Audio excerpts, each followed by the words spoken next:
Era la mujer más elegante de Hollywood. Dos maridos, una sucesión de desengaños amorosos y una vida que desde fuera parecía un cuento de hadas.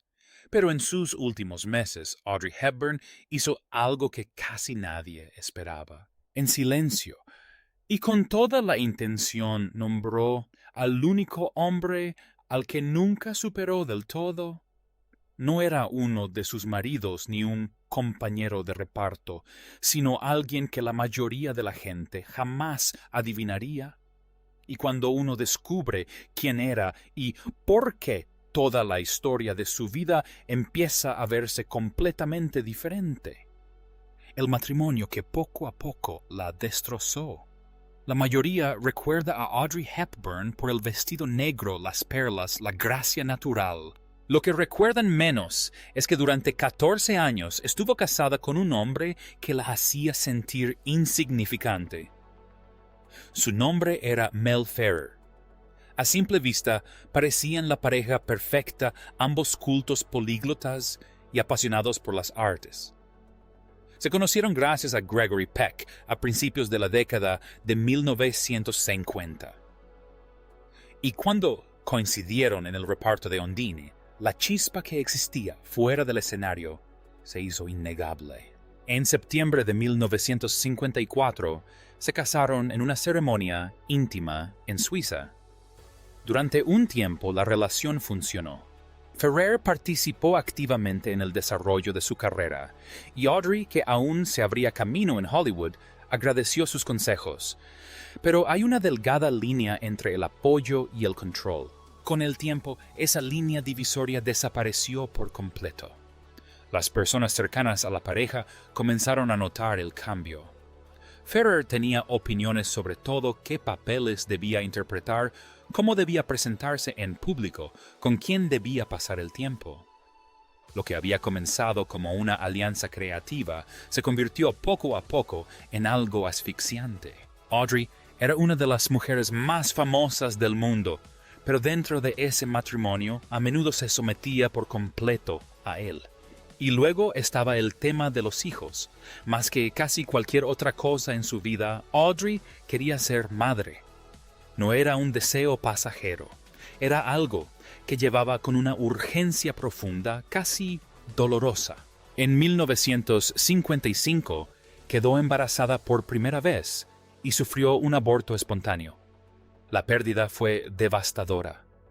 Luego, en 1959, volvió a quedar embarazada mientras filmaba Sin Perdón. Durante una escena en la que tenía que montar a caballo, se cayó. La caída le fracturó la espalda. Pasó semanas en el hospital. Y luego sufrió otro aborto espontáneo.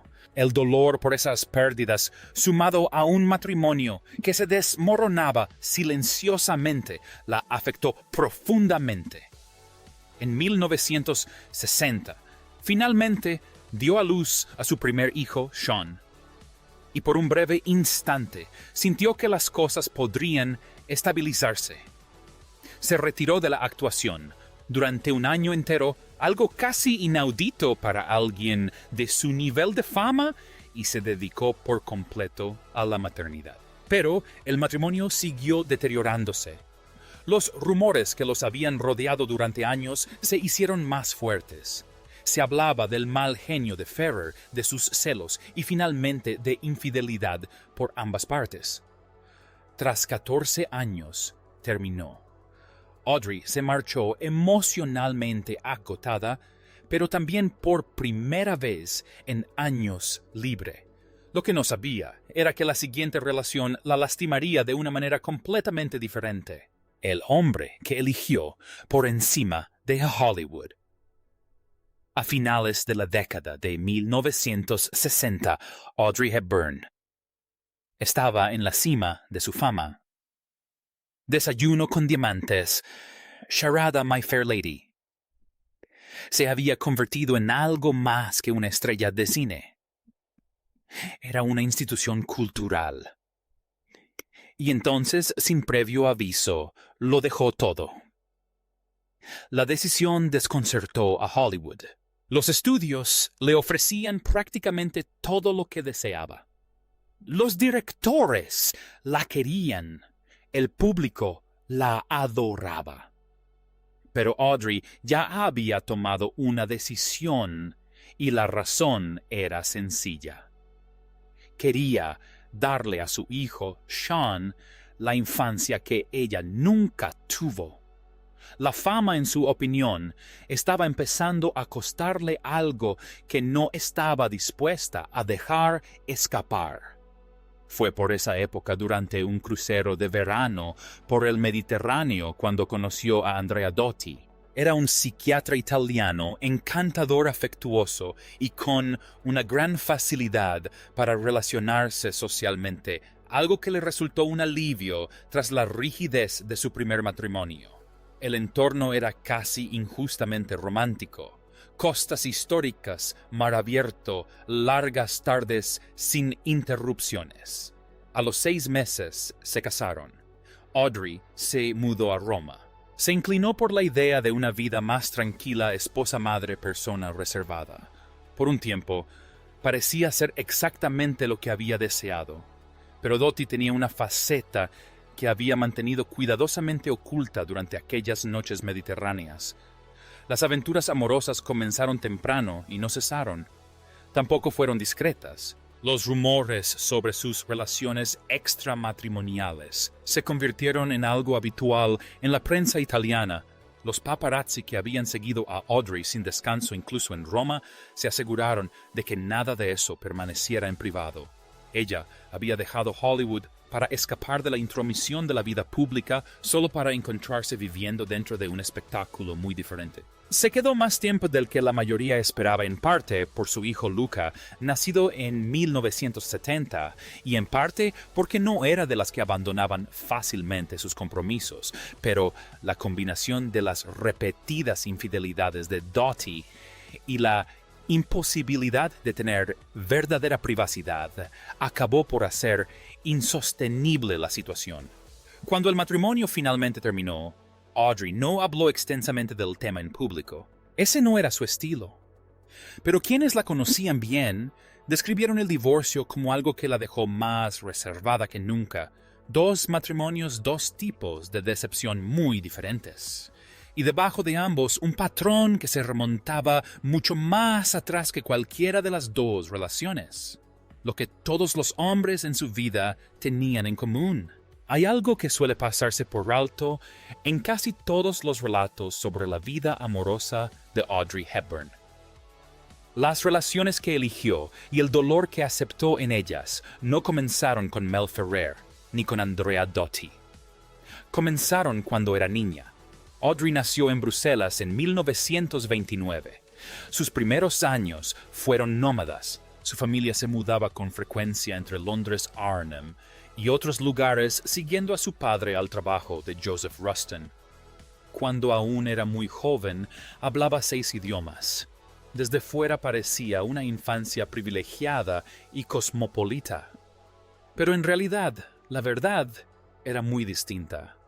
Sus padres habían apoyado abiertamente al régimen nazi en la década de 1930, no en secreto, sino activamente. Viajaron a Alemania, asistieron a mítines y se alinearon públicamente con su ideología.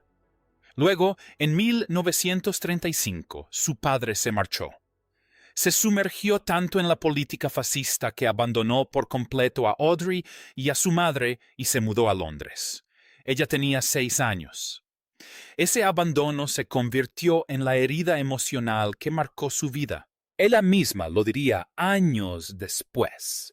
Cuando la enviaron a un internado en Kent, veía cómo otros niños volvían a casa durante las vacaciones. Ella esperaba. Su padre tenía derecho a visitarla, pero nunca lo ejercía. Simplemente no venía.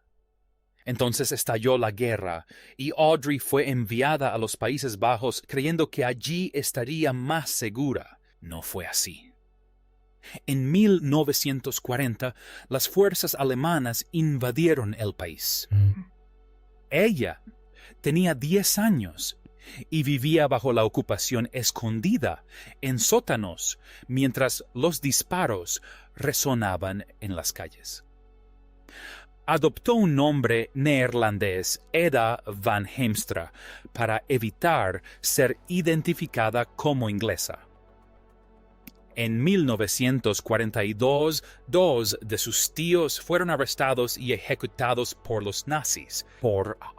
Después de eso, dejó de intentar pasar desapercibida. Se unió a la resistencia holandesa llevando mensajes y periódicos clandestinos, a veces ocultándolos en sus zapatos. También bailaba. Antes de la guerra, el ballet había sido su gran sueño. Ahora lo utilizaba de otra manera, actuando en eventos secretos para recaudar fondos para la resistencia en salas donde nadie podía aplaudir porque un solo sonido podría delatarlos a todos. En 1944, la hambruna asoló los Países Bajos durante uno de los inviernos más fríos de la historia. Los bloqueos alemanes interrumpieron el suministro de alimentos.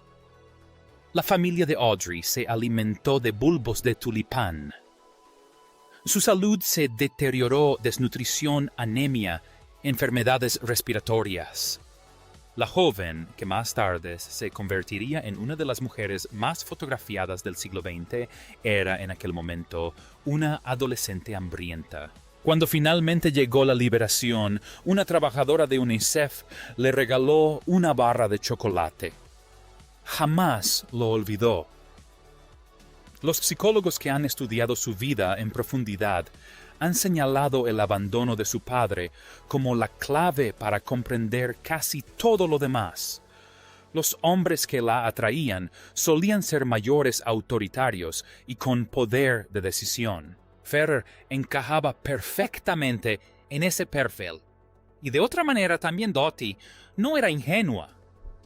En muchos sentidos buscaba inconscientemente la estabilidad que su padre se había llevado consigo al marcharse.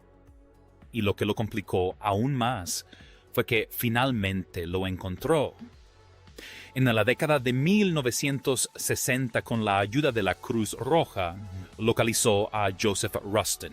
Él vivía en Dublín desde 1939, el mismo año en que la llevó al aeropuerto y la despidió. Ella acudió al reencuentro con la esperanza de encontrar algo. Quizás afecto, reconocimiento, algún tipo de reconciliación. Lo que encontró fue un hombre que no le ofreció casi nada a cambio. Era distante, indiferente. La reconciliación que había imaginado durante décadas simplemente no se produjo. Él la lo perdonó de todos modos. Más aún lo apoyó económicamente durante el resto de su vida. Ese detalle dice más de Audrey Hepburn que casi cualquier película que haya protagonizado, la relación que nadie tomó en serio. Antes de sus dos matrimonios, antes del desamor que marcó sus 30 y 40 años, estuvo William Holden. Todo comenzó en el set de rodaje de Sabrina en 1954. El ambiente ya era incómodo antes de que empezara la filmación. Humphrey Bogart quería que el papel fuera para su esposa Lauren Bacall, y cuando el estudio eligió a Audrey, no ocultó su resentimiento, mantuvo las distancias, expresó sus sentimientos con silencio y una fría profesionalidad, y la trató como una presencia indeseada en un set donde, según él, ella no merecía estar. Holden le respondió de forma totalmente opuesta. Desde sus primeros encuentros, se sintió completamente atraído por ella. La química entre ellos no era fingida para las cámaras. Era real, y todos a su alrededor podían verlo. Su conexión se profundizó rápidamente, y lo que comenzó como una cercanía durante el rodaje se convirtió en una relación romántica en toda regla tras bambalinas. Durante un breve periodo, fue un amor realmente intenso. Holden se enamoró perdidamente, le pidió matrimonio. Audrey se negó. La razón no era complicada, pero era definitiva. Quería tener hijos, y Holden ya se había hecho la vasectomía. Ese era un detalle que no podía pasar por alto. Por mucho que lo quisiera, el futuro que imaginaba tenía a los hijos como eje central y él no podía formar parte de ese futuro. Holden quedó desconsolado. Nunca lo superó del todo. Lo interesante en retrospectiva es el lugar que ocupa Holden en la historia. No fue él quien la lastimó, pero sí quien le mostró, quizás con más claridad que nadie, hasta qué punto se protegía tras la herida. Sintió algo real con él. De todos modos, se marchó porque había aprendido pronto y de forma dolorosa que desear algo y confiarle tu futuro a alguien eran dos cosas completamente distintas. La vida tranquila, el último amor y el nombre que nunca dejó de pronunciar. Tras el divorcio de Andrea Doty, Audrey Hepburn hizo algo que sorprendió a quienes esperaban su regreso a la pantalla con energías renovadas. Se mantuvo en silencio, no de forma pasajera, sino de manera meditada y deliberada. Se mudó a una casa de campo en Tolochenas, Suiza, un lugar al que llamó La Paisible, que se traduce simplemente como La Pacífica. El nombre no fue casual. Rechazó papeles importantes, evitó el círculo social. Pasaba tiempo en su jardín, paseaba, a sus perros cocinaba y vivía de una manera totalmente irreconocible para cualquiera que solo conociera a la Audrey Hepburn de Vacaciones en Roma y Desayuno con Diamantes. Los vecinos de Tolochenas recordaron después que era simplemente una vecina más, alguien que saludaba en el mercado y no necesitaba hacer nada más. Fue en esta época cuando Robert Walters entró en su vida. Se conocieron en una subasta benéfica a finales de los años 70. Walters era un actor y empresario neerlandés que recientemente había perdido a su esposa, la actriz Merle Oberon, tras una larga enfermedad. Su primer encuentro fue tranquilo, aparentemente sin mayor trascendencia. Poco después, él la invitó a salir. Ella declinó la invitación. Tenía trabajo. Pero al día siguiente, ella se puso en contacto con él. Le propuso quedar para tomar algo. Aquello se convirtió en una conversación que duró horas. Las conversaciones se transformaron en llamadas telefónicas diarias. Y esas llamadas se convirtieron en algo que ninguno de los dos había previsto. Lo que construyeron juntos no era glamuroso, y ese era precisamente el quid de la cuestión. Quid. Ambos habían vivido suficientes pérdidas, suficiente exposición pública, suficientes relaciones que les habían exigido ser diferentes a quienes eran. Lo que se ofrecían mutuamente era más sencillo que cualquier cosa que hubieran experimentado antes: estabilidad, respeto, una preferencia compartida por la calma y la autenticidad. Nunca se casaron formalmente. Audrey no sentía la necesidad. Lo presentó como su esposo no porque existiera el papeleo, sino porque en todo lo que para ella era importante, el compromiso ya estaba completo. Durante más de una década compartieron Le Paisible, su jardín, sus ritmos, su silencio. Luego, en 1988, en un concierto de UNICEF, al que asistió simplemente como invitada, Audrey se encontró de pie sobre un escenario, hablando sin guión sobre el hambre, sobre la ocupación, sobre lo que significaba ser un niño en tiempos de guerra. Un alto funcionario de UNICEF se encontraba entre el público. Al final de la velada le ofreció el cargo de embajadora. Ella aceptó y los años siguientes la llevaron a Etiopía, Sudán, Bangladesh y El Salvador, algunos de los entornos más difíciles del planeta. Convivió con niños en condiciones que reflejaban las que ella misma había vivido en los Países Bajos 50 años antes. Quienes la acompañaron en estas misiones destacaron que ella no lo consideraba una obligación, sino algo inconcluso, una deuda que sentía con la versión de sí misma a la que un trabajador de UNICEF le había entregado una barra de chocolate tras la liberación. Walters viajó con ella en muchas de estas misiones. Él estaba presente no como acompañante que gestionaba la agenda de una celebridad, sino como alguien que simplemente se negaba a dejarla sola en las partes más difíciles. En 1992, tras regresar de un viaje humanitario a Somalia, comenzó a experimentar fuertes dolores abdominales.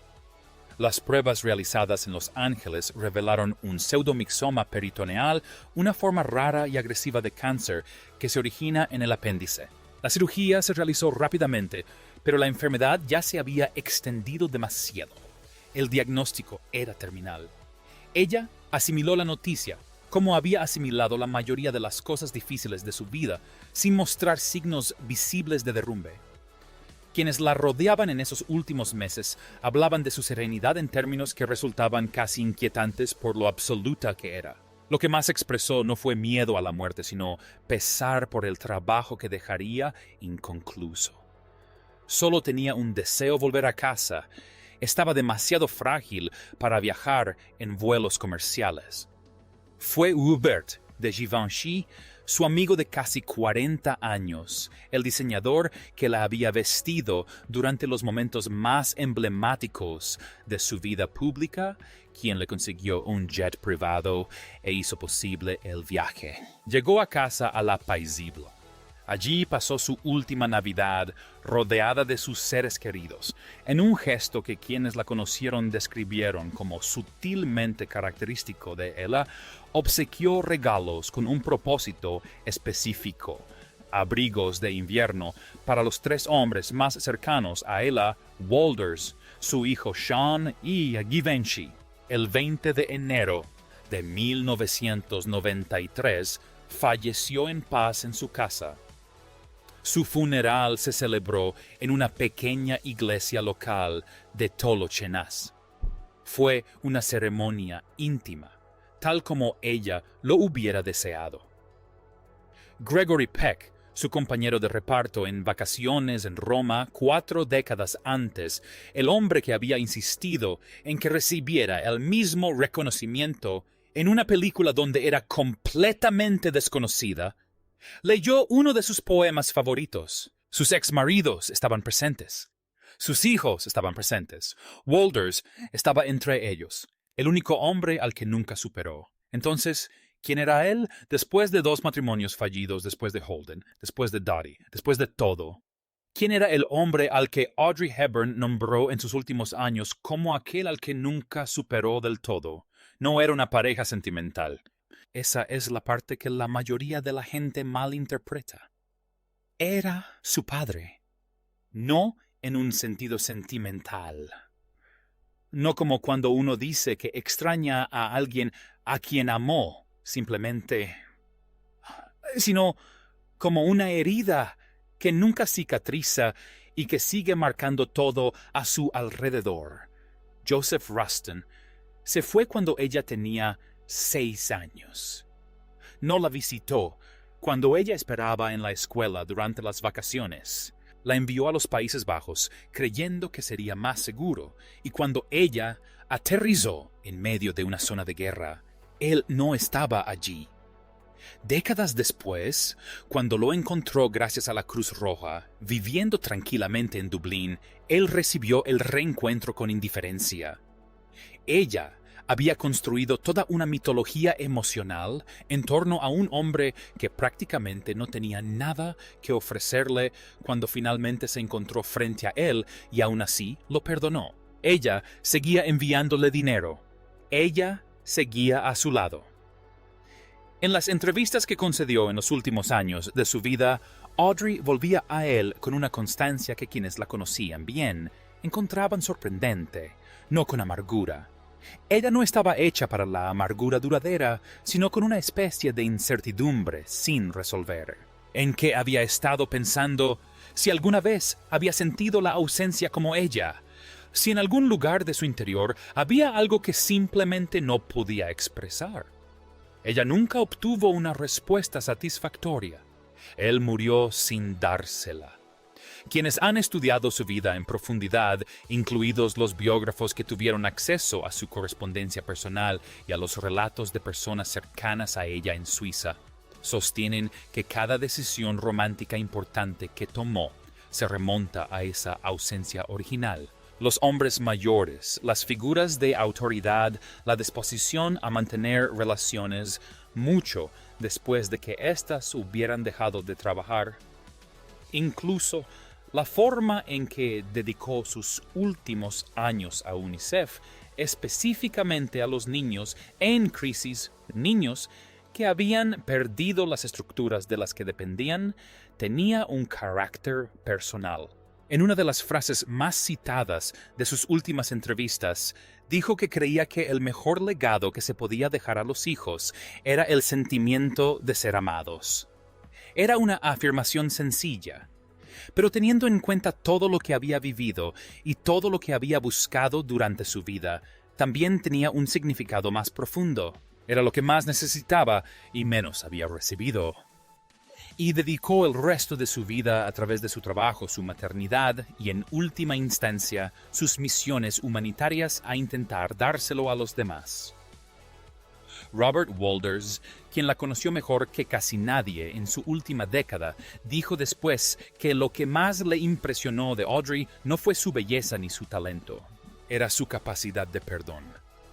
No el perdón fácil, sino el que exige seguir amando a alguien que casi no te dio motivos para hacerlo. Nunca dejó de amar a su padre. Tampoco dejó de llorar su pérdida. Y en esa paradoja, en ese dolor persistente por el primer hombre que se suponía que se quedaría, reside quizás la verdad más absoluta sobre quién era realmente Audrey Hepburn. Es hora de que nos dejes tu opinión en los comentarios. ¿Qué piensas de lo que se ha revelado? Si te gustó este video, dale a me gusta y suscríbete a nuestro canal. Para ver más historias interesantes como esta, haz clic en el siguiente video que aparezca en tu pantalla. Nunca sabes qué descubrirás